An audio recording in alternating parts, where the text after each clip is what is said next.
My Hero Academia. Welcome to the My Hero Academia podcast, episode 91. Today we're going to cover anime episode 83 and manga chapter 262. My name is Gary, and with me we have Sophie. Hello. And James. Hello. Was that your impression of me? No. I'm trying to be as lively. It was a tribute. Oh, thanks. So first we're going to talk about the news. So let's start. Cool. So, the My Hero Academia Heroes Rising film has brought in an estimated 1.2 million from the box office, but those are just the statistics from North America, so I don't know how well it did in Canada or the UK, but great results. Yeah, I was going to say that it did make about twice as much as the Two Heroes release, because the Two Heroes was starting at 947,636, and the final number for opening day for Heroes Rising was at 1.7 million, so little under twice as much. And then it was also opened in over twice as many theaters. The Two Heroes was at 513 theaters on opening day, and Heroes Rising was at a whopping 1,275 theaters on the opening night, so wow, a lot wider release. It also I think Call of the Wild, which is the Disney movie, came in second place opening night. So it beat a Disney movie. How many times did you guys see the film? I saw it once. I was gonna watch it this weekend again, but I didn't have the time. I saw the dub version. I just saw it once too, the dub version. Yeah, I really wanted to see it twice, but I wasn't able to. But I'm glad I went to see the dub rather than the subbed. I'm really missing the dub in the anime at the moment. It's so good. Yeah, I will say that it was like, who are these people? Like, I don't remember them anymore because it's been so long with the dub. I haven't gone back to watch it, so I know I'm bad. In podcast news, next Sunday we will be talking about the film, like a longer discussion about it when Kendra's here, so it's all four of us. So if you've seen the film, then will be our discussion. I know it's a little bit late, but it's coming. It's worth it. Okay, next news item is the My Hero One's Justice 2 is coming out on March 13th, so that's coming up pretty soon. Yeah, I'm looking for... It's on PlayStation, isn't it? Yeah. It's on... Isn't it also on Steam and Xbox and all that? And Switch. And Switch. Yep. I think I'm going for Switch, because I mess with that more often than my PlayStation, so... I wonder if we'll get any more like announcements about the game. It's so close to release now. That either they have some big announcements that they're keeping to amp it up even closer, or like all that's it now. I was gonna say, I think there's one or two more open slots, if I recall. That, or I'm thinking of another game, but I'm pretty sure. There's one like mystery slot. Like, they're saying all the characters are announced, but there's like a random spot that's just empty. I mean, it doesn't like have like a character box or anything, but it like could totally fit one really easily. So I'm guessing there's at least going to be one more DLC character. That or the empty boxes Hagakure. Maybe. Oh, cool. And we have 2 new sketches this week. So the first sketch is of so there's Monoma, May, and Najiri, all both smiling, but their laughters get less crazy as they go along. Yeah. And then below them is Izuku, Eri, and Togata, kneeling and pointing in very Ida style. Yes. Yeah. I quite like this. They really got the crazy monomer eyes right. There's a loose pencil sketch mark right on Midoriya's foot. Oh, yeah. They like But erased his foot. That's funny. yeah, where he was gonna position his, but he forgot to erase it. You can also see it also on Mario's foot too. He was gonna draw a little bit extra on his sole. That's why I like these pencil drawings. They just look so natural. And Monoma just looks scary. He just looks like, what the heck? He looks like Because it looks like he's gonna bite me. yeah. You could like fit a small pumpkin in his mouth. I think He's, like that big. But he kind of reminds me of Mira, the sleepy coordinator of the license or the provisional license. Yeah, sleepy. Kendra's number 5 Valentine. Kendra's Oh. husband. But I also like that Mei is in the sketch just because we don't ever get enough of Mei Hatsume. Mhm. James, did you want to talk about your number one sketch? Yes, I will say that apparently Horikoshi listens to our podcast because he heard my love for Mirko on the Valentine's Day episode, and he decided to draw me a special picture of it's a pencil sketch of Mirko, and she's kind of like, I guess, sitting around the boundaries of the paper. Yeah. Because she's got her back against the one end and her feet like propped up against the other. It's like somebody put her in a small box. And she's She eating a does. carrot with her pinky up. She does look very good. Yes. And I know I said that we were going to talk about the author comment before the manga, but since we're talking about Mirko anyway, now is probably a good time to mention it. Okay. Yeah. I was going to say his comment for the. Did you want to do it or? Are you okay? No, go for it. You are the Oh, okay. Mirko fan, number one. Yes. But yes, Horikoshi's comment for this week is, I want to draw Mirko for another 30 weeks, but also want to advance the plot. First world problems. And then I ended up drawing that meme with the two guys that are like, what is it called? Gary, help me out here.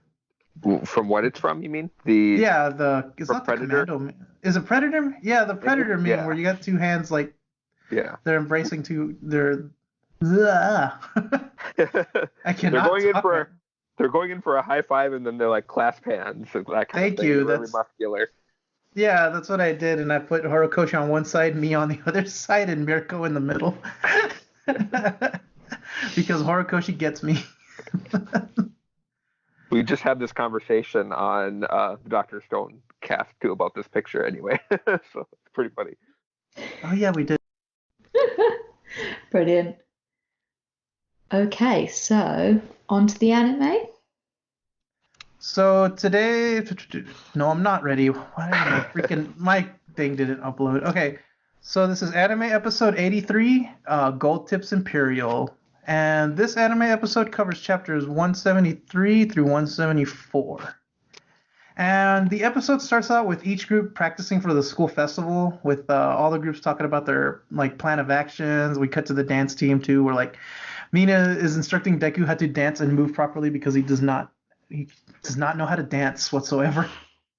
And we see Muriel observing from afar like a creeper behind some bushes.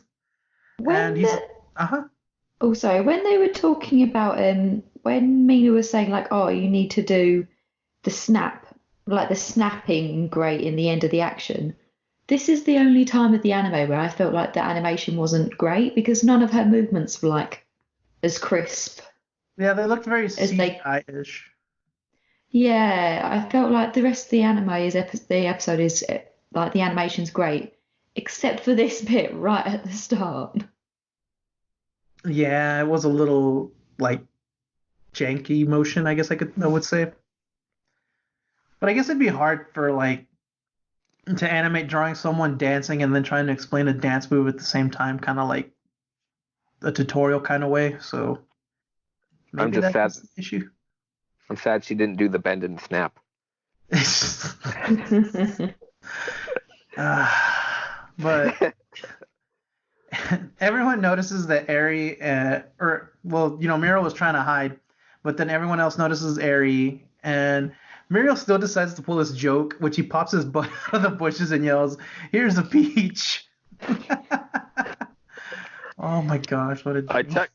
Yeah, I checked that in the manga, and he says, "Oh man, what does he say? I lost it.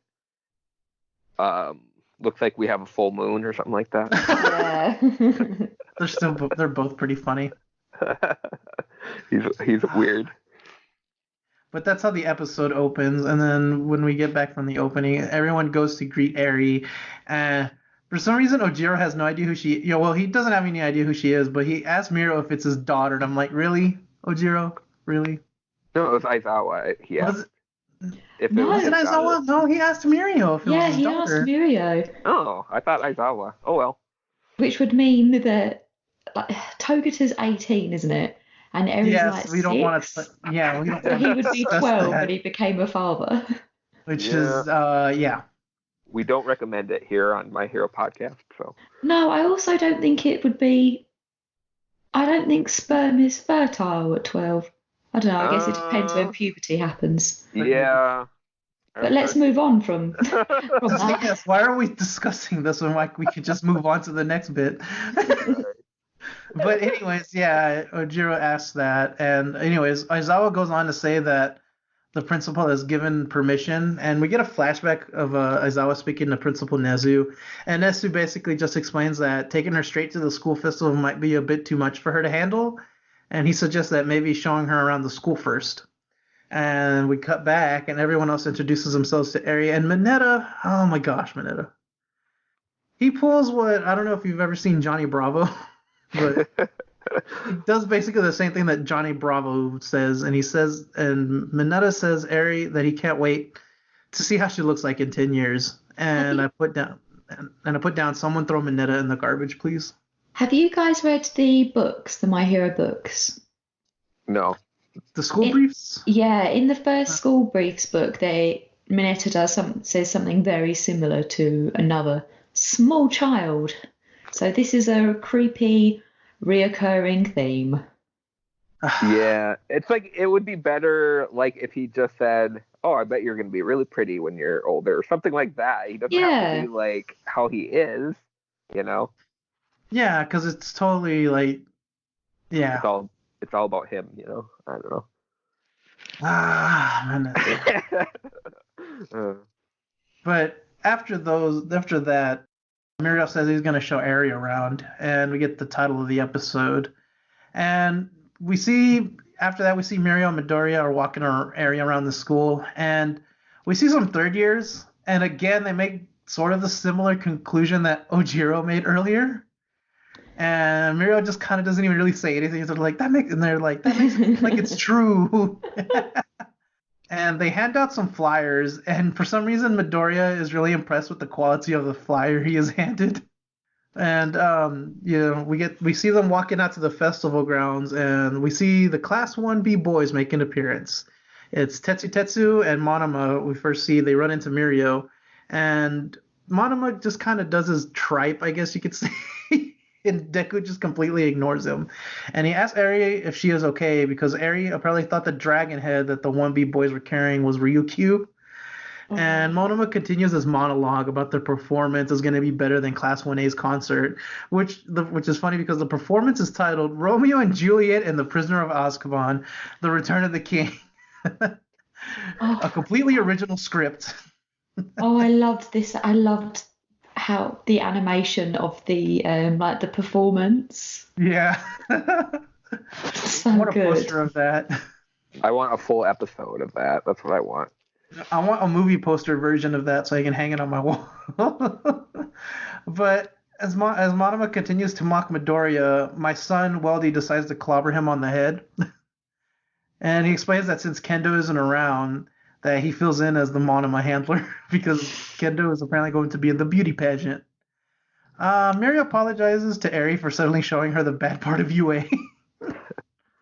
And my favorite bit here is after like Awase bonks him in the back of the head. Like Monoma does the murder mystery trope of like writing his killer's name with his blood in the ground.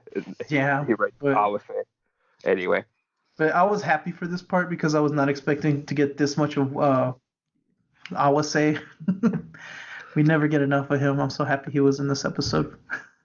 But After Mira apologizes for all that, Midoriya was unaware of a beauty pageant, apparently. He's like, Ozawa didn't tell us about that. But we cut to Najiri floating around as Midoriya flusters trying to compliment her, saying that her quirk is flashy and with your looks and and Muriel comes in for the save and finishes the statement as body proportions. Yeah. And Midoriya Good thing continues he was on. there. Yeah. Boobies. It's a recurring trope with Midoriya, apparently. Oh, But- I don't blame him. He's like He's a teenage boy, so yeah, and it seemed he never had any friends as like a teenager, so he definitely probably never had any like female friends. yes. And yeah. But anyways, Midoriya continues on that even with all that, she was still the runner-up, and Najiri goes on to explain that she always loses to a Babimi Kenrazaki in support class 3G, and the picture they used for her, I was like, there's no way she's better than Najiri. But anyways, Tamaki goes on to explain that Kendo also has had secret fans since she had that commercial during her internship, and that thinking about performing in front of so many people makes his stomach hurt, and he kind of like kneels down and like clutches his stomach. And Najiri at this point states that this year she is going to win. And next, Mirio and company go and visit the support course. And I will say that for that short 1-second scene of welding, that was a fairly accurate portrayal. But Hatsume appears, and Deku is impressed by her giant robot. And Hatsume calls it her super cute baby number 202. And Deku at this point notices that Hatsume has dirt all over herself. And Hatsume states that she feels that bathing is a waste of time. Oh no. I love that. She's just like I was gonna say as a welder myself, I cannot wait to jump into the shower after work because it just feels so dirty. But anyways, I can wash when I'm dead. apparently so. That's what she thinks. But she goes on to state that the sports festival is like a secondary place for the hero course to show off. But this time the support class has been given the spotlight, and it's so she can get even bigger companies to look at her babies and even more carefully, and that she needs to raise them in a way that doesn't embarrass her, but they're not real babies, so. Yeah. So here, May asks Deku how his Iron Souls are doing and to let her know how she could improve them. I remembered what it was. The thing I like about the sub with May is how she says babies in the Japanese. Love that. That was like, because I originally watched the series in Japanese up to about the school fest or the sports festival, like when they're actually doing like the one-on-one matches. So I was introduced with May there, and like I don't know, it's hard to get any better than that Japanese voice for me. Anyway, I'll stop gushing now. Okay, so then after she talks to him about the Iron Souls, her baby explodes a couple times, and so Deku and Eri exit the room at that moment. So then we see outside with random commotion going on from students, including Shinso. We get like a brief cameo from him working on their projects. My favourite thing about Shinso whenever we see him in these cameos is that girl that's always like kind of gushing about him, because we've seen her twice before this, or like once. Yeah, no, I think it's twice before, like her just kind of standing behind him, and now she's watching him snap some wood like, woo! He deserves fans. Yeah. Okay, so then we move on to the cafeteria, and Deku asks Eri how she's liking the school, and she kind of talks more about the festival itself. She felt she wasn't really sure, but she felt people were working hard, and she wondered how the festival would turn out. Then Nezu and Midnight are shown sitting across from them, and Nezu says he can tell Eri is getting excited, and he too is excited as he eats a block of cheese.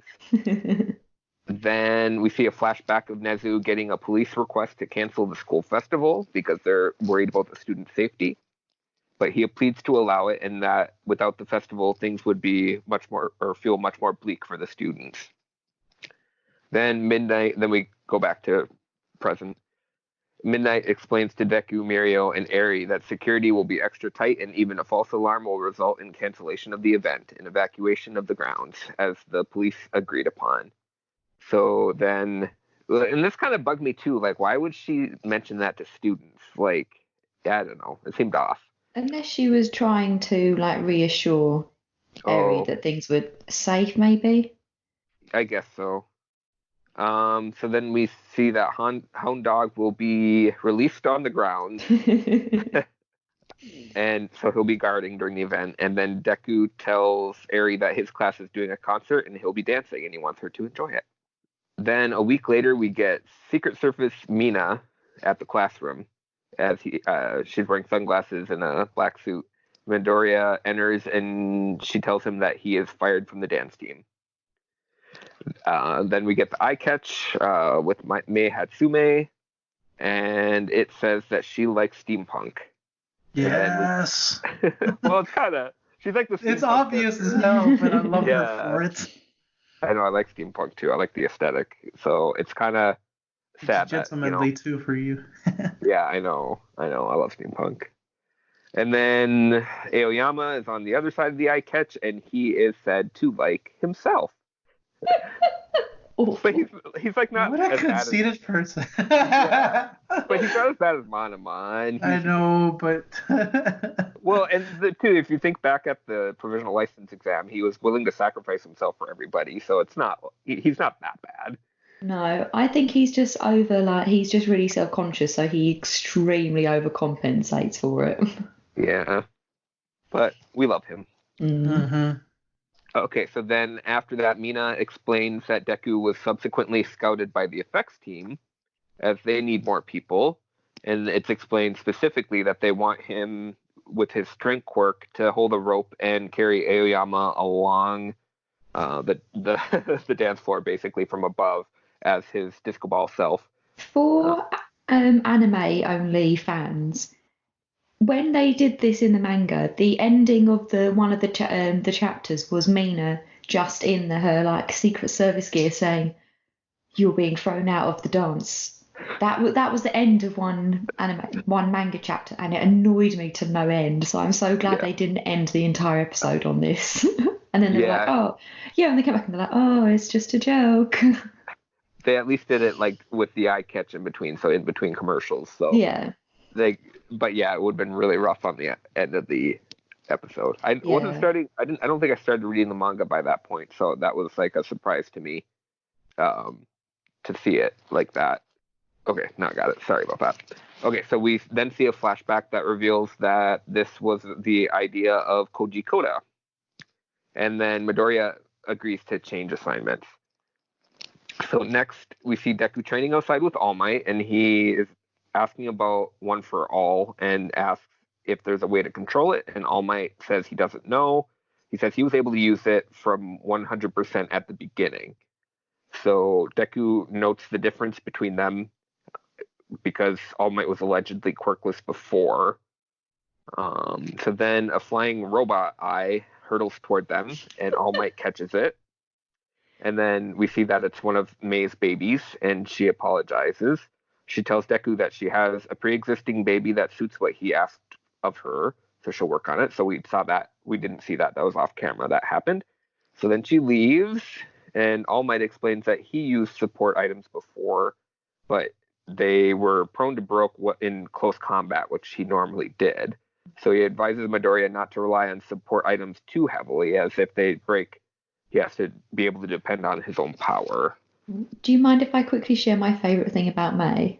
Yeah, go ahead. When Izuku was panicking, she was like, "Oh no, she's going to see me and All Might there," and then he's like, "No, she's just involved with herself. Yeah. She doesn't notice or care." Yeah, she didn't notice him at all. And then, I kind of like this part of the conversation because the nature of One for All and the fact that Deku can only use it at small percentages at the moment could make him rely really heavily on support items to, so it's good that they kind of established this. Okay, then back in the dorms, we get Bakugo reprimanding Kirishima for not keeping up with his drumming. We get Momo commending Jiro for her teaching ability, and then Jiro, being the humble girl she is and downplaying it, and then instead complimenting the smell of Momo's tea. And she explains that it's Gold Tips Imperial.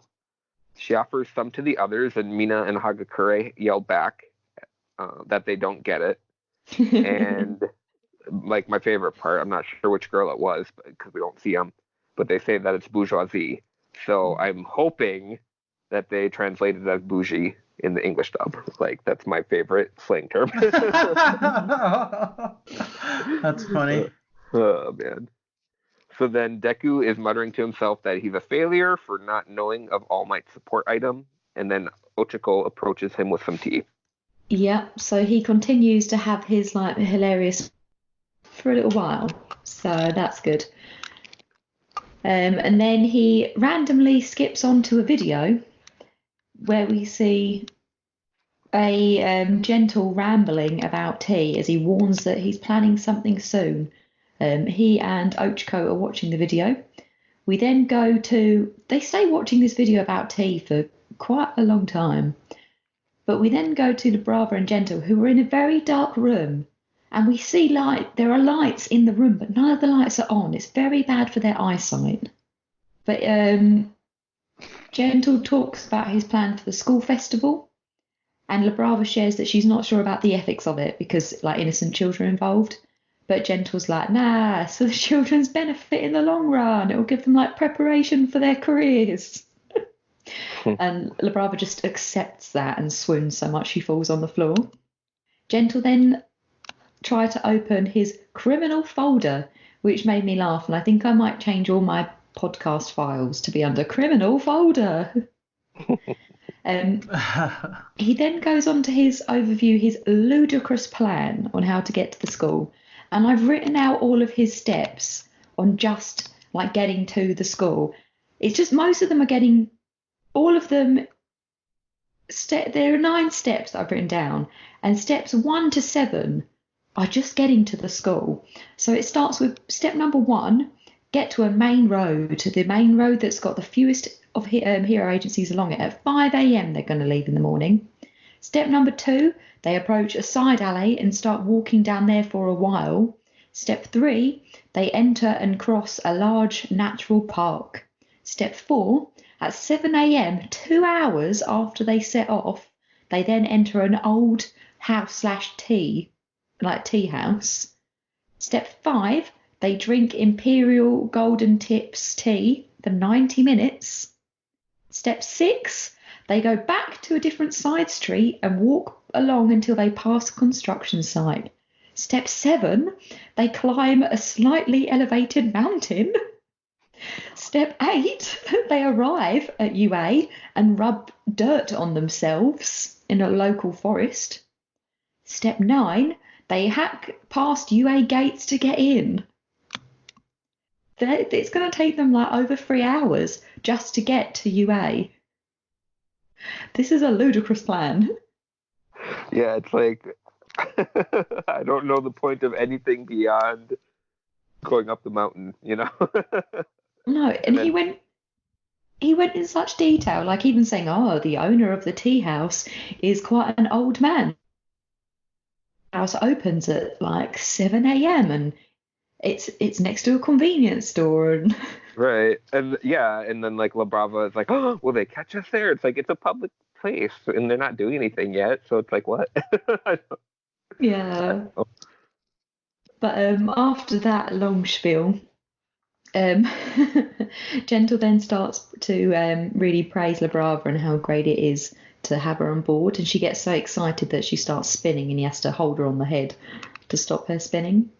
We get a little bit of a backstory and find out that Gentle was really struggling to get views when he first started out. And then a month after he starts, Labrava just turns up at his house having hacked in to find his location. And when they teamed up, then they skyrocketed to YouTube fame. They declare their love for each other, with Gentle saying that he's so sure their plan is going to work that he would bet his beloved moustache on it. And after they declare they love, they fall on the floor and there's touching / amusing violin playing in the background. And that's the end of the episode. What did Go you ahead. both think of the episode, Gary? What did you think? I wasn't a huge fan of it. I liked Mario shaking his butt in the bushes. That was like that was the most of it. Of everything. That was But- pretty good. I know, that was amazing. And he's so goofy. But I don't know. There was so much exposition. I am a fan of like slice of life stuff, and this kind of felt like it kind of missed the magic of typical slice of life stuff because it's kind of like going for that, but for me it's kind of missing the heart of it because it's just kind of again them explaining things as opposed to the fun antics that usually happen within slice of life. Like we kind of see what's going on as opposed to the long explanations. Yeah. Hmm. See, I don't watch Slice of Life very often, so I really enjoyed that aspect, and I think that's because maybe I'm not a Slice of Life fan, that I couldn't like tell the difference. Sure. James, what did you think? I loved that my son was on this episode. Talking about Weldy. And also I did like that Mei Hatsume did come on too. We don't ever get enough of them. But like Gary was saying, this was a little bit slice of lifey, which I do like a little bit too. It's not too much action was going on. But other than that, there really wasn't too much to it. What did you both think about the Gentle and the Brava scene? Because you didn't really hugely mention it. I like them personally, so I got the vibe that you did too, that their whole plan was pretty ridiculous when like basically all they needed to say like, okay, we're gonna sneak up from the mountain, hack into the security, and then get in, while also disguising their scent for Hound Dog. But the fact that they made it this like 12-step program, that was so unnecessarily elaborate. That made it pretty funny. I will say that I did like the Mission Impossible-esque kind of music playing in the Yeah. background through all that. Yeah, Like it was and like they- some top secret mission or something. I'm just like, right, and they make it like so serious, like it's do or die if they, doing this like ridiculous plan, when it is actually pretty ridiculous. Yeah. Like they're even planning to drink tea for 90 minutes, but they're so like they feel like that plan is just so criminal, but they have to plan for it even in the dark. They can't have their lamps on. yeah. It's just I liked the animation, except for the start that I've already criticised with Mina's dance. I did like the animation this week. I thought the way they animated, I forgot her name, but eyelashes from the support Yeah. team. I think Bimi? Yeah. I think the way they drew her was much better in the anime than in the manga. Yeah, she looked Yeah. really unappealing in the manga more so. She looked like a tank with eyelashes. Like they didn't hugely change it, but I think they changed it enough to make her look more human. Yeah. Ish. But I Yeah. really liked it. I actually really enjoyed this episode. I think it was I preferred it to I watched the last 2 episodes today as well. And I think I preferred this more than the other ones just because I liked seeing I liked when they were walking around and they were seeing all of the characters, and when we were seeing them planning, and then even when Sarah was saying like, oh, but Aoyama will go up to the ceiling and become like a disco light, but then they'll get bored. And Coda was like, oh, we can move them around. It's only like small things. But I really liked seeing stuff like that. I liked seeing them having normal conversations after such a dark arc when we didn't see them for a little bit. It was cute. I thought it was funny, like they chose to do a flashback of Koji Koda suggesting that, as opposed to just being like, "Oh yeah, this was Koji's idea," or there wasn't like a stretch that we needed a flashback to understand. But I thought that was pretty funny. It's nice to hear Coda's voice actor. Yeah, and in the English, he's played by Greg Arris, and that's my favorite voice actor. So, the more Koji Koda, the better. Yeah. No, it was good. I really enjoyed it. There's so much. I think if you were just watching, I'm not going to do any the manga spoilers, but if there were anime only watchers watching this and being like, why is there so much tea chat and such an elaborate plan? It'll make more sense as the series progresses.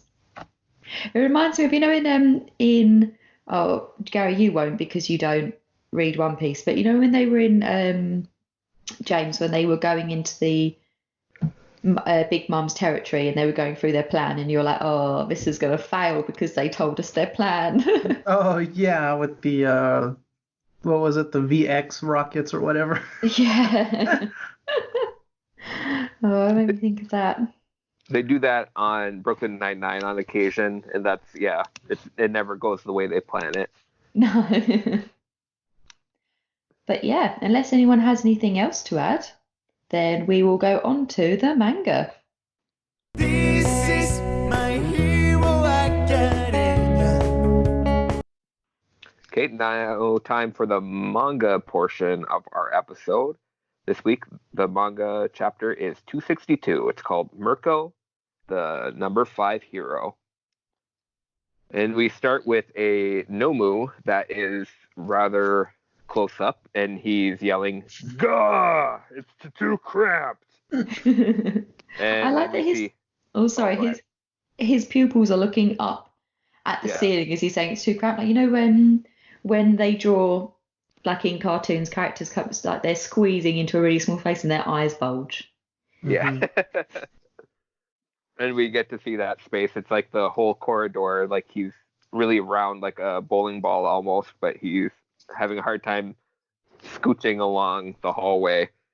And then we have, I believe that's Crust right in front of him, using his shields to hold them back. And one of the heroes yells, "What? Is that Nomu talking?" And he looks kind of like Dulcim from Street Fighter to me, anyway. This guy, he's got the beads around his neck anyway, but he's wearing more clothing at least. Then we have Crust yelling, "Gentlemen, there are more of these things up ahead. We must hurry to Mirko's aid." As he's continuing to push him back, and not this time it's kind of cool. He pushes his hands to the side, and the shields are rather large, like almost wall-sized, and he's doing them vertically instead of toward the monster. You mean parallel instead of Parallel, perpendicular to the Yeah, I knew it monster? Yeah, I knew it was the wrong word. I couldn't get it, but thank you. Yeah, so he's pushing him back that way instead, so that's kind of neat. So then we get the description of this hero. It's number 6 hero, Crust. Quick shield. His entire body can produce shields. And then Nomu is yelling, "That's not enough to finish me off."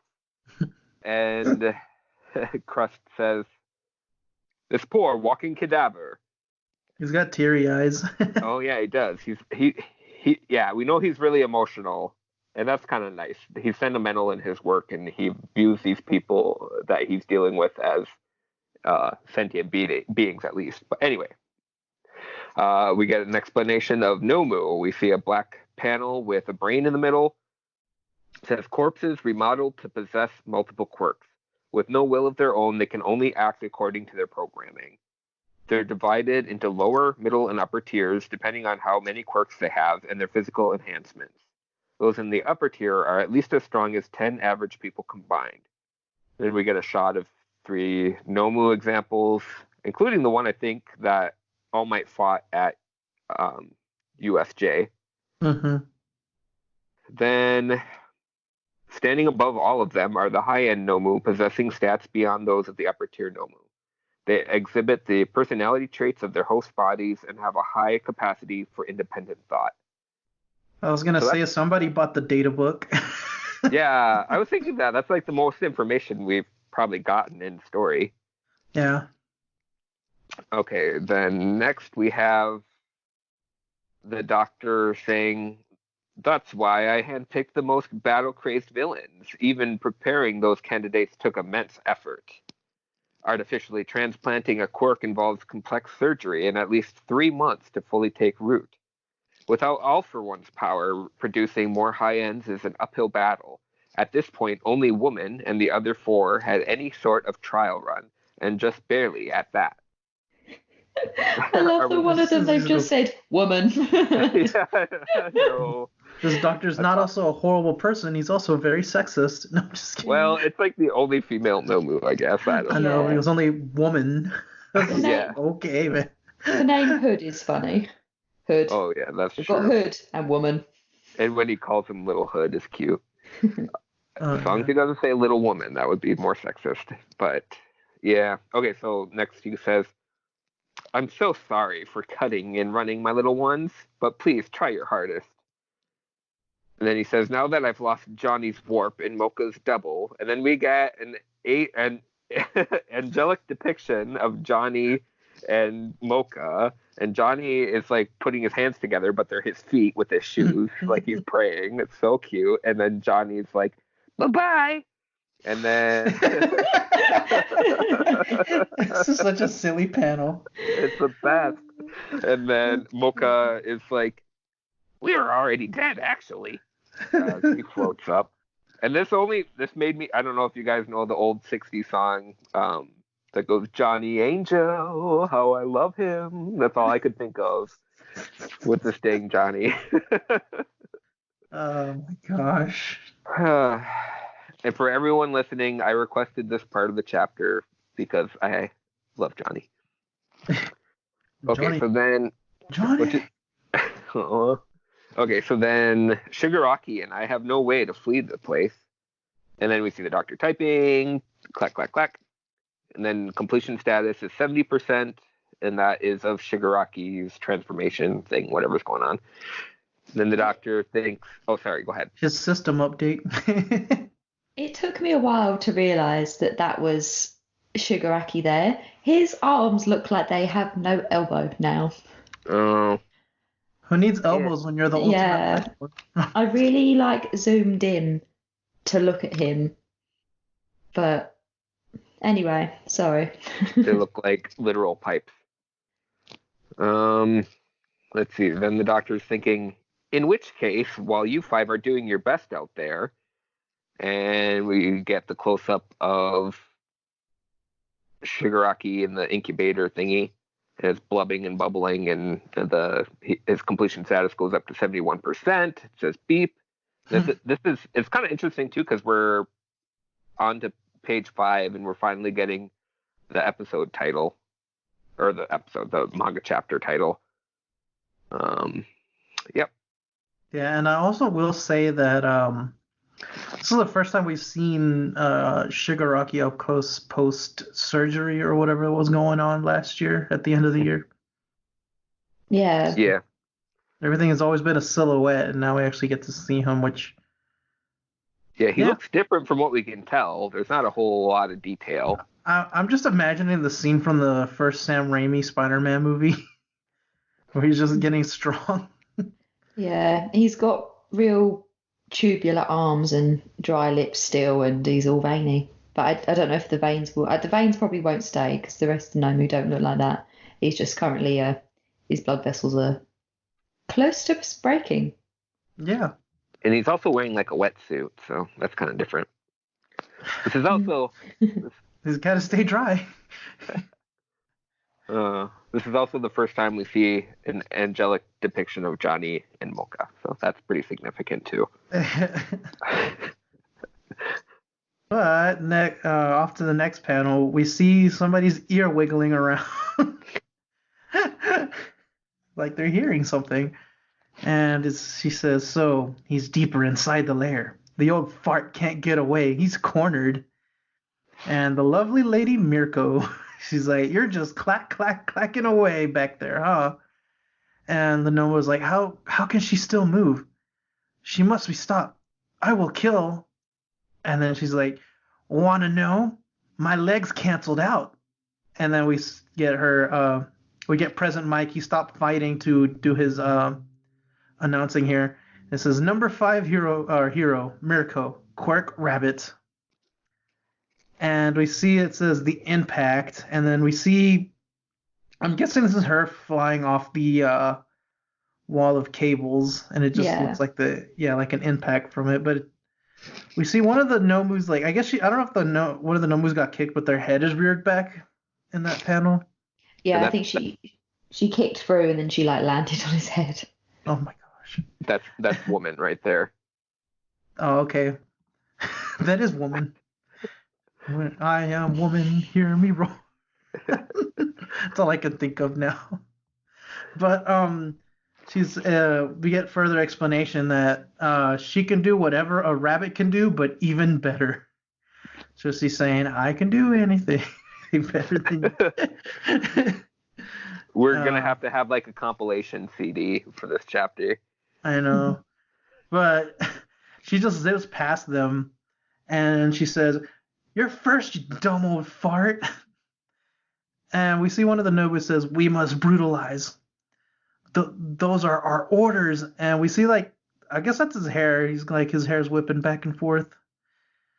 And she gets caught up in it in this panel, and it looks like the woman Numo's coming after her. The elephant truck Nomu is probably gonna body slam her, is what it looks like.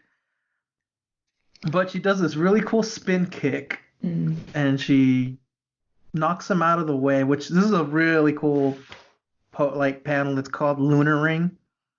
Yeah, so all of her moves are named after like the moon because of the like the Asian story of the rabbit that lives in that Japanese story of the rabbit that lives in the moon. Mm-hmm. But yeah, I love this panel. It just looks so good. Yeah. But she kicks both enemies. She kicks the one that I don't know, has the weird hair, and the other elephant one in the face. And we hear a "Gah!" And then she says, "Too shallow. Knocked my aim off." And then we see him Zerman again, and she goes, "Screw you!" And she's flying in, and she wants to go in for a punch. We see that she bounces off the appendages that this guy makes. I don't know what they are. I don't know if it's his hair or it's flesh or something, but she's jumping off of them, and she jumps off. She goes, "Eat this!" And we see that what is it? The Nomu's back looks like he's got spines protruding out, and they're hitting her, and it looks like one of the guy. I don't know what is going on. We just see like a warp or something, and we see her arms start warping around, and she says, in the one Ingenium looking one's like, won't sit still, and we get a crack and a crunch. So he's trying to like take her arm as she's jumping. He's literally activating his Mangekyo Shirangi from Naruto. That's kind of like the same move they do in Naruto that Obito does. Mm-hmm. But anyways, yeah, we hear a crack and a crunch, and she goes, "That freaking hurts!" And we see an arm in that panel, and I think that's it for me. Yeah. And then she continues with, "Luna, fall!" And as she's landing on the rib Nomu, I can't work out if her arm is like if she's like, I think she's lost her hand. She's not lost. We see on the next panel, but I think she's lost from maybe like the elbow down. Mm-hmm. We see loads of like as she's moving the arm, there's like the blood's gone into a swell.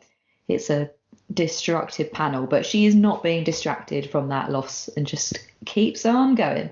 I was gonna say she's got some really wide hips in that panel. So she lands on him, and then she jumps straight back into the air, goes into another lunar spin, and the warp Nomu says, "You dive in, undaunted." And then she jumps, legs akimbo, onto his head and says, "Guys who fight with ranged moves don't tend to do so hot in close quarters." And he shouts, "Die!" as she comes over. She's like, "Yeah, sure, but only when it's my time." And then her legs grab round his neck. She pulls back and like spins him backwards with his legs, which takes off his head. And that move is Luna Tijeras, which is a type of wrestling move. I was gonna say tijeras is like the Spanish word for scissors. Thank you, James. How do you pronounce it? Tijeras. Tijeras, thank you. Yes. But yeah, so she decapitated him, and it's not even with her thighs. Looking at the picture, she decapitated someone with her calves. So imagine what she can do if she were to use like the largest muscle in the body. Yeah, and like you can also see one of his eyes like right above her foot and the finishing land like on her when she's about to land. Yeah. Her in between his head where we see her shoes. Her shoes made me think of Izuku's shoes because you can see the back insole and then there's like a black bit in the middle and then there's her feet at the front in like the white again. So maybe it's like a harder material at the back and the front of the foot where she tends to land and then it's more flexible in the middle for her to like spring off. Mm-hmm. But anyway, her hero costumes aside, I'm glad during all this jumps her bum was still covered. That was nice. And then on to the next page, and she lands, and she's just sort of tugging at her arm. She's saying, "Can't keep doing the job while ignoring this." She's saying, "I get." Oh, sorry, I just noticed something about that. Yeah, she's going to like bandage her arm. Stop the. Yeah, so she's making like a tourniquet, and she says, "I guess crushing your noggins does the trick. That makes you way easier to deal with than the average villain. I live every day of my life like there's no tomorrow, so that when my number's up, I can check out with no regrets. No way this horde of zombies is going to end Mirko the hero." And she stands up, she stands up sweeping her hair back, and we can see that she has made a tourniquet above her arm and she has lost it from below the elbow. But I was going to mention, she made the tourniquet out of her hair. Like, I just now noticed that. Oh, I didn't notice that. She's one crazy bunny. Wow. I was wondering if her severed hand is good luck. Oh, my god. That took That me a is- second. That is really strong hair. Yeah. Are And rabbits known for really strong hair? I don't know. Rabbits have fur. Well, I mean, that's what I mean. the fur of Angora rabbits is there's like a lot of animal cruelty where Angora rabbits are used for their fur. Like they make coats and hats out of it, so I'm guessing it's got to be pretty strong to use for industrial fashion. But that's my fashion shaming done. And so on to the next page, we can see the villain lair, this large, beautiful mansion, and there's a big whoosh, and we can see Fringy McNagason shouting, "Bobigawara, you've done it now. Where is that fool, damn it?" And he runs along with a face of anguish, and he's holding his laptop, and then he's got his creepy claw hands. He's saying, "This couldn't be worse. I've been keeping a close eye on Hawks from the start. He never acted suspicious in any way. We've been deceived, but it wasn't my fault. Bobigawara is to blame." And he screams, "The heroes are coming!" And there's a big crack in the background, and their lair is torn apart. Let's say he's doing the Paul Revere thing. He's going in the middle like, "The heroes are coming, the heroes are coming." Mm-hmm. I'm not entirely convinced that the building behind them that they're in, it doesn't look like the building from the outside. So either he's inside the building and it's being torn apart, or he's like round the back. I think it's the inside because I see the ceiling up on the top corner. Oh, good spot. Yeah, so he's on the inside and it's being like torn apart. But in case anyone forgot, Bobigawara is twice. Yes. We don't usually hear him by his full name. Well, one of his names. And that is the end of the chapter. I was also gonna mention too, sorry, but there's also you can see Twice is right behind Fringe Man, like in a panel form, Yeah. and Hawks as well in the background.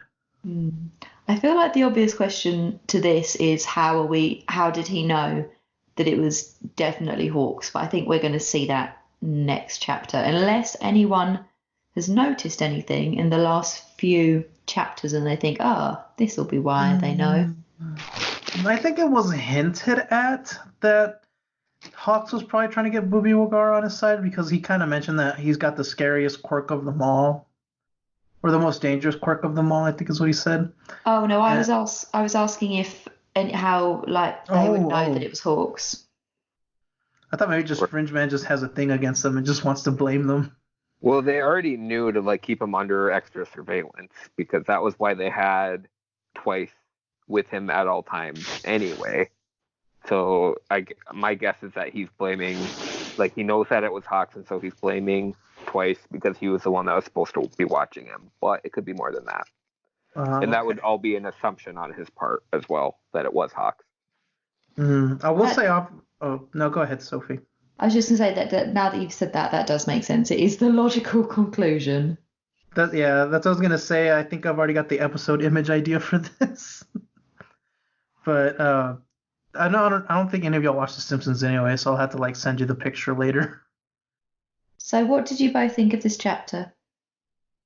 I will say that Horikoshi wrote this chapter for me specifically because Mirko got a lot of action, and then Crust did get some action too at the beginning. We finally got his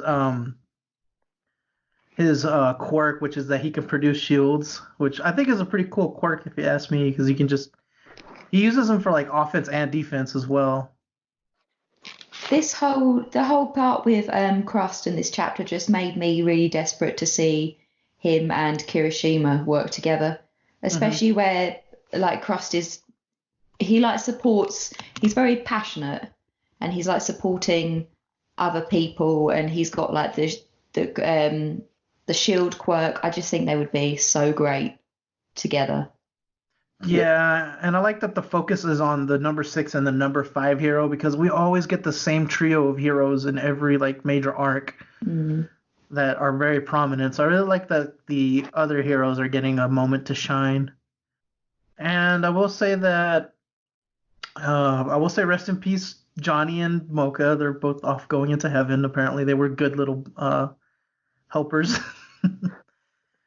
But I think it's weird. Like, I wonder how long it would take for not Kirishima. Why is he? Shigaraki like to update, because we're at 71% apparently, and we don't know how slow this is going.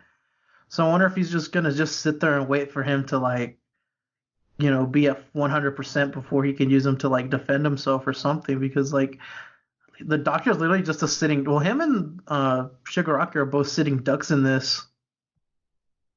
And I will just say that we got a lot of really cool action fighting scenes with Mirko, and I'm ready for her to be like a DLC character for the next Street Fighter game, because she looks very Capcom in this. Gary, what were you going to say? Oh, I don't remember. I do have. Oh, I was going to say, yeah.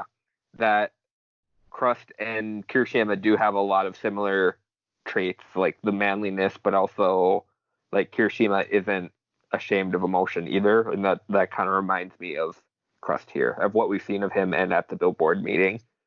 Yeah, definitely. They would be so good together. Yeah, and I was thinking too, like how he has the shields perpendicular to the Nomu, like then Kirishima could be in front of him, and they could like cover a lot more. I don't know. I can imagine it. What were your thoughts on the chapter, Gary? I liked it. Of course, the best part was Johnny Angel and Mocha Angel. Like, I didn't catch it when I read it the first time, but when he's talking about them having lost them, and then we have the depiction of them as angels, and then Mocha's like, we were already dead, actually. It's because they were, like, basically zombies in the first place. So they were dead once, and now they're dead again, but he's just like, well, we were dead in the first place, so yeah, I am really shocked that we got as much Mirko as we have. I know we kind of talked about that before, but A, she's a female character, and B, we haven't, well, other than maybe like Endeavor and Hawks, we haven't had like so much focus on a single character of the pro heroes like this. So yeah, I like that about it. I'm really excited that it seems like we're finally going to be getting into the villa part of the story. So, because I think everybody's really wanting to see that. So yeah, I had to reread Mirko's fights quite a few times to really like keep up with what she was doing, because she seems to jump so quickly that she's there instantly. Yeah, I'm like really excited for that to be animated though, because it'll look really awesome. Yeah. She needs to be a fighting game character. Like, she's got the moves. Her and Hawks would probably work together really well. They're like their team up will probably be really good since they're both very quick. And I would like to see his kind of lazy-esque style where it's like, oh, I just want to get this done and rest, with her like, get up and go, we've got this. Sort Like of, a more headstrong, like attack style. I think that could be quite funny. he'll be like Tortoise to her hair. Yes. And then I was thinking too, like at the end where Sorry. she like does the scissor kick thing and cuts his head off. Like I like legitimately thought she was going to crush his head with her thighs, and like the fanboys would go pretty nuts if that Yeah. happened. Though. I wasn't a huge fan of where we just saw his head going for her legs, but then when she did sever his head off, I was like, oh, good. It's not just a strange fan Yeah. service panel. Yeah, I was thinking It's that's fine where now. Yeah, I like that it was a legit wrestling move, like you said, which is also a very common fighting game move. But yeah. So you're saying you want her in a fighting game? Am I hearing that Yes, right? she looks. Yes. I'm sure she'll She be in looks the like next. She looks like a Capcom character, like in that one panel with her arm cut off. Yeah, It literally looks like legit, like illustration art, like when you go like to see the illustration for like Street Fighter or King of Fighters or something like that. I'm sure she'll be in One Justice 3 for sure because this will be introduced to her by then. I'm sure in the anime. Yeah. You can tell how much Horikoshi loves drawing her because all of her, like, think back to where, like, the fight scenes have obviously been getting better as the series progresses, but I think this is, even though it was a bit tricky to follow, this is one of the best drawn fight scenes that we've seen because it is just like a fight scene. It's not, even though there's quirks involved, it's not like some of the fight scenes that we've seen that have got like flashy quirk moves. It is like just an enhanced fight. But I do want to see, I don't think we will see more of him, but my favourite Nomu is the trunk Nomu. That's brilliant. I think he was our favorite a couple chapters back as well. Yeah. I will say about the fighting, like it's more like you said, it is more consistent because like when I was reading the Overhaul arc, I couldn't tell what the heck was going on. Yeah, that was But a with bit of this, a it's just so stretch. much like linear that you can tell exactly how it's like being played out, which I really like. Yeah, it's with her being like a close combat hero too. That kind of helps. Even though, like we said, the Nomu are like doing projectile things too, but I don't know. It's not too confusing. Mhm. Well, like the woman Nomu's quirk, like on let's see, what page is that on? Page 9 on the bottom. Like her legs are on the left side, and then she's like liquid, and then her body's on the other side. So it's almost like a teleportation quirk, but she's still attached to herself as the liquid form. Yeah, that's kind of weird. Cool, that's great. And if no one has anything to add, then we are going to go straight on to our email. This is my hero academia. So, this is from Benjamin. He says, hey, MH Pod, who do you think would win in a fight? Mirko or Carrot from One Piece? It's a pretty simple question, I know, but I just feel like asking. Sincerely, Ben. Very polite write-off. Easy answer, Mirko. Wait, what if are we talking about regular carrot or Sulong carrot? Because they're both pretty much the same. I think she could take. I don't know. Ceylon Carrot. Nah, Mirko. I mean, she lost most of her arm, and she's not phased. Yeah, that's true. She's also got pretty strong endurance, so I feel like if she had to, she could just distract her for like the night, and then when Carrot Sulong is done with her time, she'll be like, yep, there goes your head. The true winner is the guy who has a bunch of carrots on hand and just gives them carrots, and they would both lose because they both like carrots. So you're saying that Mirko, the number 5 hero, could be defeated via distraction? Yes, and so will Carrot. They both will be defeated by distraction. Brilliant. You know, All this is making me like really regret that when Mirko met the doctor that she didn't say, "What's up, Doc?" I hope she sees him and she goes, "Ain't I a stinker?" That's funny too. Or like Start singing some. I can't forget what song he always sings to sometimes. only one I can remember is the singing in the bathtub. This just goes full on Looney Tunes. Yeah. What's the other one? She was like, "Hey, this doesn't look like Albuquerque here."